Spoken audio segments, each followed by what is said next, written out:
the Catholic Church, in order to justify indulgences, in order to justify purgatory they need in order to sell indulgences, they have to add in the books of the Apocrypha. That happened at the Council of Trent in 1546. And as I've said before, and if anybody is offended by this, it's my personal opinion, that is when the Catholic Church stopped being a Christian church. They gave up their right as a Christian church. That's not to say there aren't Christians in the Catholic Church. That's not to say there aren't saved believers in the Catholic Church. But as a Christian entity, I believe that they really stopped fulfilling that role in 1546 at the Council of Trent. That's my personal opinion. Nobody's ever taught me that. It's just what I believe based on how they've departed from the Word of God over the years.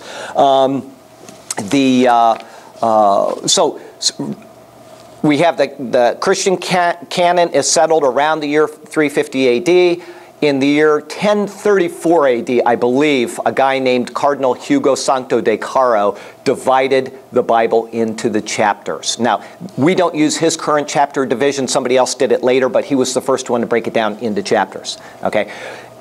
After that, the Bible remained pretty much unchanged. It was the Latin Vulgate, was the standard Bible for, up until about 1300 or so, maybe a little later. And I may have my dating wrong, so forgive me on that. But at 1560, a guy named Robert Stephanus took the Bible and he broke it down into verses, okay? And then in 1560, it was published as the Geneva Bible. So that's the Bible that we're talking about. And the Geneva Bible is very, very similar to the King James Version. In fact, the King James Version relies heavily on the Geneva Bible.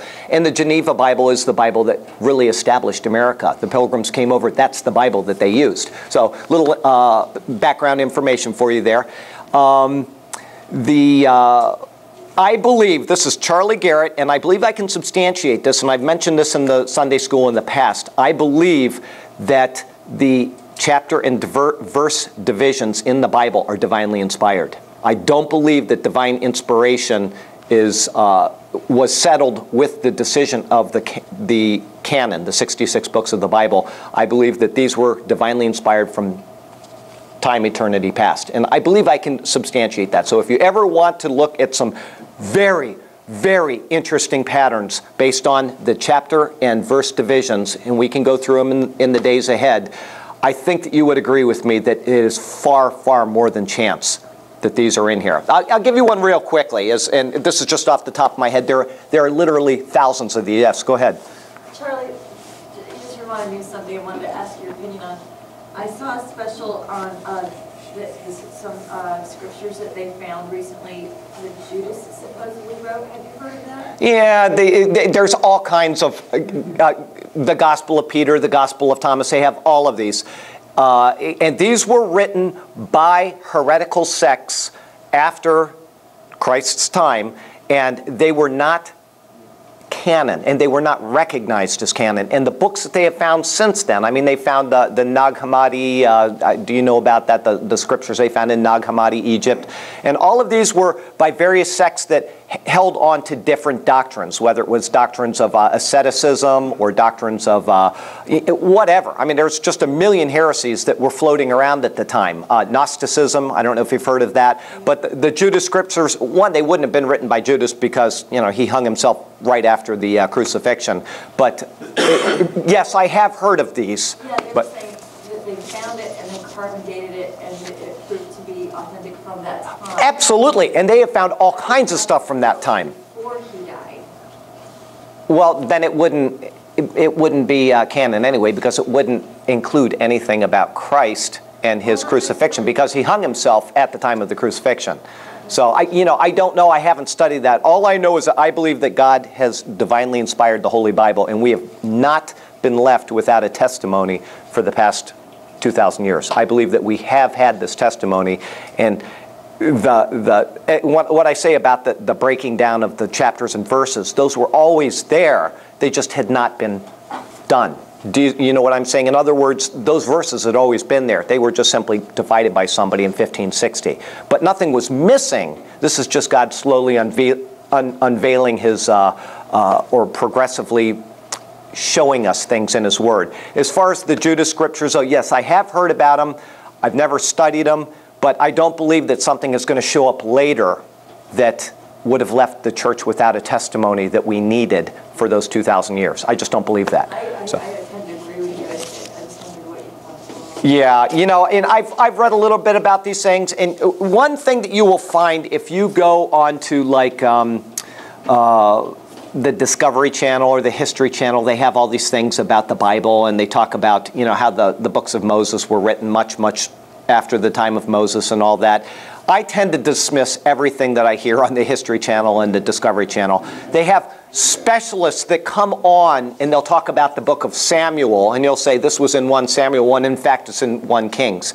And I think to myself, now this guy has got a doctorate in theology from Loyola University or whatever, and they say, well, you know what I'm saying, whatever, it's some university, and he's got a doctorate of theology. They tell him that they're going to talk about King David, so he ought to prepare for this a little bit because he's going to be on TV, and then he quotes the wrong book of the Bible. You know, these people, they have an agenda to dismiss the Word of God, and I don't think I've ever seen anything I found satisfactory on the Discovery Channel or the History Channel, ever. I personally, I've never seen anything. I have people email me about things afterward, and then I got to go research because I don't want to leave them without an answer. And it's always the goofiest thing that they say. You know, I have to go watch this dumb show, and it's something that just, it's totally doesn't apply at all. Anyway, what I was going to tell you is one of the patterns, and this is one of literally thousands and thousands and thousands of patterns in the Bible, is if you somebody go to Isaiah 40, please. Anybody, just turn to Isaiah 40 when you get there, let me know. And then somebody else go to Matthew 3, okay? Now, while you're looking for that, when you get to Isaiah 40, let me know. When somebody else gets to Matthew 3, oh, he's got Isaiah 40, somebody else go to Matthew 3, you got Matthew 3. Okay, now, Isaiah is called a mini Bible. Isaiah has 66 chapters in it, and the Bible has 66 books in it. And if you look at the chapters in Isaiah, they match the 66 books of the Bible very closely.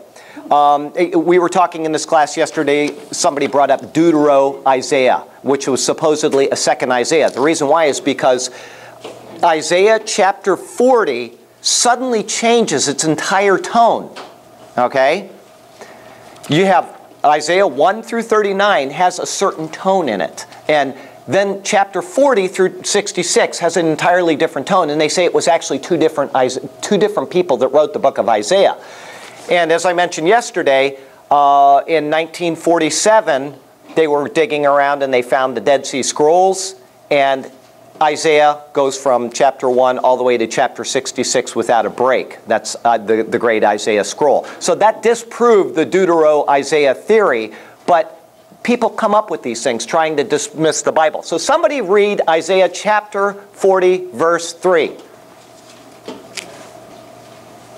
The voice of one calling in the desert, prepare the way for the Lord, make straight in the wilderness a highway for our God. Okay, now somebody read Matthew 3:3.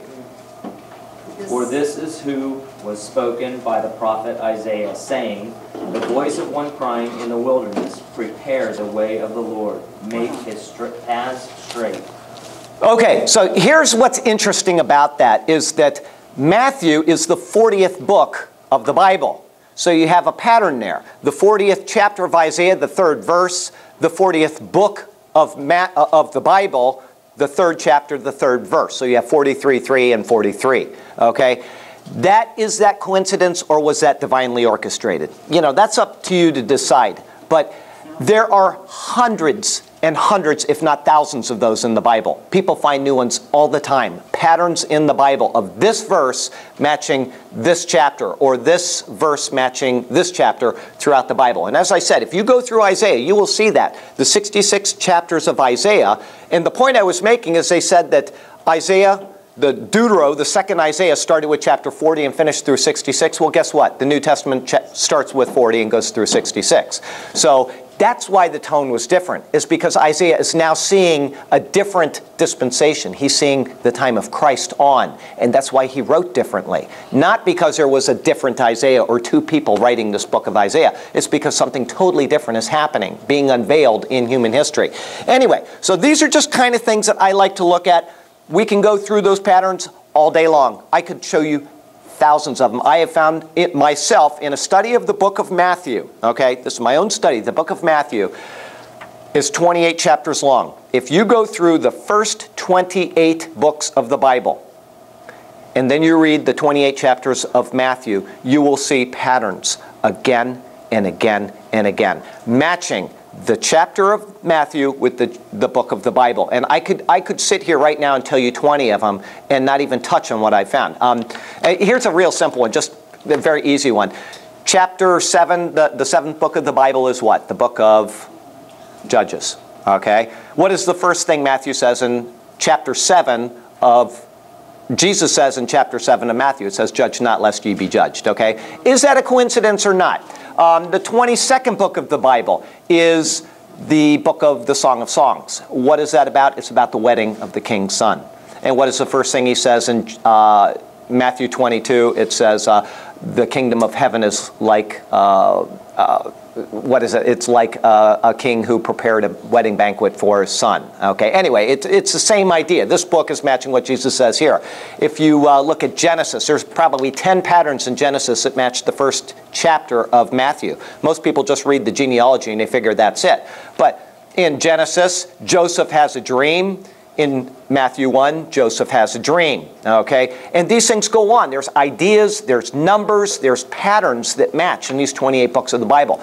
And there's not just a few. There are many, many of them, okay? So just interesting things. So if there was somebody who was a critic, yeah, would they be able to say, or was it even possible for Matthew to have had... Okay, no, and that's one thing, is that Matthew, when he wrote his book, had no idea if it was going to be in the Bible. He just simply wrote a book. Okay, all of the people, the people of the Old Testament wrote their books.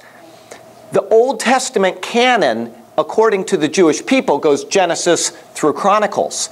And Chronicles is one book. It's not 1 and 2 Chronicles. Kings is one book. It's not 1 and 2 Kings. So it's a totally different pattern here. Matthew writes the book. He had no idea it was going to be in the Christian canon. Not only that, but it wasn't accepted as canon until after his death, and then it wasn't put into the Bible in a certain order. I mean, in other words, he had no idea what order what it was going to be in. And on top of that, the chapter divisions weren't done until 1,000 years later. And then the verse divisions weren't done until another 560 years after the chapter divisions. So there is no possible way other than random chance that these could be in here. And there are so many hundreds of them that the number would be astronomical. But once again, as I said yesterday, you can get up into the billions and something can still happen by chance. I mean, people win the lottery all the time. So is it chance or is it divinely inspired? And you have to come to that resolution in your mind. Ultimately, Jesus Christ is a matter of faith. Believing in God is a matter of faith. All I am showing you that for is because I like studying these things. I like finding these patterns. To me, they edify me. They build me up. And as we go along through the book of Genesis, I can show you some of the patterns that match this in Isaiah or in Matthew. Just interesting things. Anyway, don't want to get off too much on that, but I just thought I'd share that with you. Next thing I'd like to read you, it says, the Scriptures, then being acknowledged to be so full and so perfect, how can we excuse ourselves of negligence if we do not study them? So there you go. Please study. I don't know if everybody was in here. This is the preface to the original King James Version, and I'm just reading select things that they said